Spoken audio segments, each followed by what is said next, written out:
Welcome to our Lewes Disability News for Everybody, provided by John Pring. We start this week with ESA claimants set for leap from frying pan into fire as Maximus wins work capability assessment contracts. The government has sparked fury after appointing a US company with a lengthy record of discrimination, incompetence and alleged fraud to take over delivery of its controversial fitness for work tests from the much criticised Atos Healthcare. Ian Duncan Smith, the Conservative Work and Pensions Secretary, last Thursday confirmed that Maximus had won the contract, which also includes the delivery of other health-related assessments such as eligibility tests for disability living allowance and attendance allowance, but not the new personal independence payment. Yeah, that's right, Sam. Maximus is due to take over responsibility for delivering work capability assessments from the 1st of March 2015. But will be working alongside Atos during a transition period. The contract is believed to be worth about £500 million. A string of scandals has been unearthed by UK researchers since Maximus was handed another lucrative contract in July, this time to deliver the government's new health and work service in England and Wales. The company is also a provider of the government's much criticised work programme. John McArdle, co-founder of Black Triangle, said the idea that this company will improve on the track record of Atos is absolutely risible. They have been appointed as nothing more nor less than henchmen for more Tory cuts and symptomatic attack on the fundamental human rights of sick and disabled people will continue unabated, with scant opposition from the Labour Party. Michelle Mayer from the WOW campaign said, "Out of the frying pan and into another fire with Maximus. Maximus are laughing all the way to the bank or the High Court. We previously warned that Atos were only doing the dirty work for the government. This news makes us more fearful about what government has up its sleeve." In fact, Kate Green, Labour's Shadow Minister for Disabled People, said the jury was out on Maximus, but she added there will be real concerns in disabled people's minds about some of the reports about their behaviour on other contracts. We've got another story about access to work, which is described as the access to work crisis, I think, Sam. And this is about a deaf leader who has spoken out. Another leading deaf figure has come forward to describe the damage the government's botched access to work changes have caused to his career. Yes, last week you may remember Jenny Seeley, Chief Executive and Artistic Director of Grays, described how her access to work support had been cut by more than half, while other Grays staff were facing similar reductions as well as delays of up to 8 months. Now, Craig Crowley, Chief Executive of the deaf-led charity Action Deafness and Honorary President of the UK Deaf Sport, has described how he also faced cuts to his support. Yes, Craig was told last year that he could not continue to use freelance interpreters for more than 30 hours a week, which he was told was an operational delivery decision based upon principles adopted across our programme and as such is not one that we have discretion to change. This 30 hours rule states that a deaf person needing more than 30 hours a week of access to work support had to recruit their own salaried interpreter. If they did not want to do that, Access to Work would only fund an award of an hourly rate equivalent to a £30,000 salary, well below the usual rate for a qualified British Sign Language interpreter. Crowley was told he was funded only for a full-time interpreter at £30,000 a year, but despite advertising the post twice, did not receive a single application. He said this was because the 30-hour rule and the £30,000 per year threshold was seriously flawed and unworkable. He was forced instead to use a freelance interpreter at £17.50 an hour, while one of his staff secured a far better package of 28 hours per week at £30 per hour. He said, "At the time, I have to effectively make myself redundant and employ a hearing person, a managing director to cover my job, so I am officially out of my own job." Or effectively, sorry. Yeah, that's. I think that's more information as the changes to access to work come into effect, which is extremely worrying. It's actually preventing people from working, which I don't think should be the intention of any program. No, I mean, these people obviously need their interpreters to, well, communicate, and it's just I said last week that it's a shame that these people are being punished, really. Yeah, it's certainly penalised, aren't they? It does seem very discriminatory and very unfair. Well, we've got a slightly different story now coming up, Sam. I think, what's it about? An interview about bees. Yeah, it's Catherine Bearder, who's an MEP, who's a Liberal Democrat MEP from the South East. Now, I think I'm going to have to start this one. Yes, because I can't reach the button. You can't reach the button. Here we go. My name is Catherine Bearder. I am the Lib Dem MEP for the South East region. Firstly, tell us what this National Pollinator Strategy is.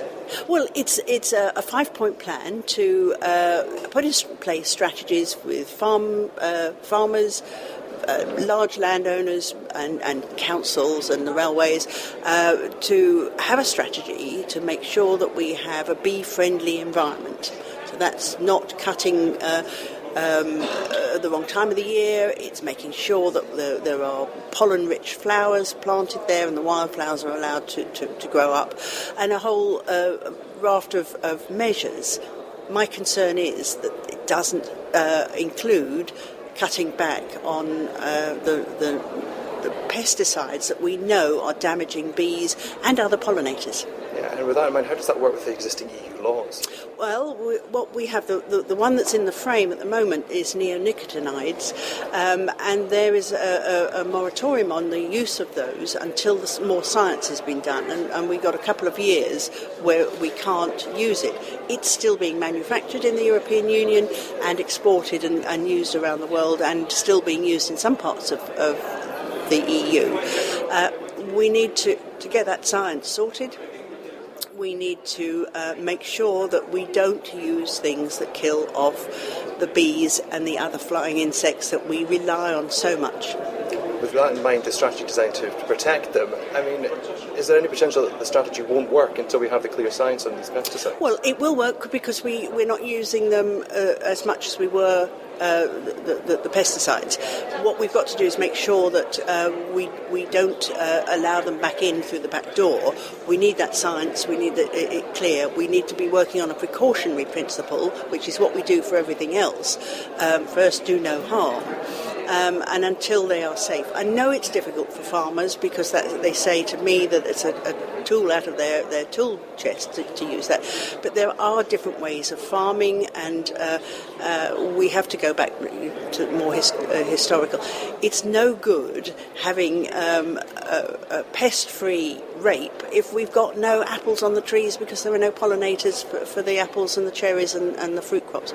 So we have to look at farming in the round and protect the wildlife that we rely on so much. And now the next story. Tories deny plans to cut out-of-work disability benefits. Both the Conservative Party and the Department of Work and Pensions have denied the ministers are considering sharp cuts to the main out-of-work disability benefit. The BBC said it had seen documents that showed ministers were considering drastically cutting payments for new claimants of employment and support allowance. The cuts would apply to those who had been placed in the ESA work-related activity group because they were considered capable of, in the future, returning to work. The BBC claimed those in the work-related activity group would be given just 50p more per week than those on the mainstream out-of-work benefit job seekers allowance. Work-related activity group claimants currently receive up to £101.15 a week, nearly £70 more than those on job seekers allowance, who receive up to £72.40 a week. Yeah, I think John's got his maths there slightly wrong. The difference between 72.40 and 101 isn't £70, but it's roughly about 30 quid. Yes. I've just spotted. Yeah, well, bit of a maths problem there. Anyway, the DWP spokesman insisted that the idea was not government policy and is not happening, but he was unable to provide any more information. Bit like the maths, quite misleading. A Conservative Party spokesman also confirmed that it was not government policy and is not going to happen. So is this a story that has come out of the blue but is a non-story? I don't know. It's all very confusing, isn't it? Yes, I mean, these politicians don't like to commit to things, do they, at times? No, I get the impression that they don't really talk to each other very much. No. They don't seem to be communicating very much. You'd think they'd send a newsletter round, really. Anyway, our next story, it's about disability rights in the UK and the pensions black hole. So a National Disabled People's Organisation appears to have staved off threatened closure after reaching a tentative agreement with a statutory body to take on responsibility for its massive pensions deficit. Disability Rights UK says it has an unsustainable pensions deficit of more than 3 million, but has now agreed to pay compensation to the Pensions Protection Fund, which is answerable to the Department of Work and Pensions, to take over its defined benefits pension scheme. Disability Rights UK, which was formed in 2011 from a merger between Radar, Disability Alliance and the National Centre for Independent Living, is using a company voluntary agreement to ask Pensions Protection Fund to take over its pension scheme. Indeed, if the Pensions Protection Fund agrees, it will mean that those holding pensions in the fund will face some restrictions, including those who have not yet reached pensionable age, receiving only up to 90% of their full pension when they retire. Disability Rights UK's chair, Phil Friend, said the plan enables Disability Rights UK to settle our pension deficit and devote our energies to campaigning for disabled people's rights. He said, "Doing nothing is not an option and is likely to lead to a formal liquidation process and a closure of the charity unless the pension deficit is addressed. Our board unanimously believes this is the right way forward." Last year, Disability News Service reported that Disability Rights UK's auditors feared there was some uncertainty about its ability to continue as a going concern because of its pension liability, caused mainly by Radar's final salary scheme. Because of low interest rates and changes in the government bond markets, the deficit has risen fivefold in just 3 years, from 600,000 in 2010 to more than 3 million last year, even though the fund has been closed to new members for more than 10 years. This meant the charity was unable to agree an affordable plan to clear the deficit, and so took legal advice and followed Charity Commission guidance. Liz Sayce, who's the Chief Executive of Disability Rights UK, said, "We could have made a repayment on this financial year, but it would have been very different from the next financial year onwards. I think it could have put the future of Disability Rights UK at risk." And she said an agreement with the Pension Protection Fund, which was set up in 2005 to help those whose pension schemes were no longer able to afford to pay their promised pensions, should guarantee Disability Rights UK's future. There will now be an assessment period by Pension Protection Fund, which should lead to the Disability Rights UK pension scheme being transferred to the fund in return for a compensation payment from Disability Rights UK. Pension Protection Fund has agreed this action in principle.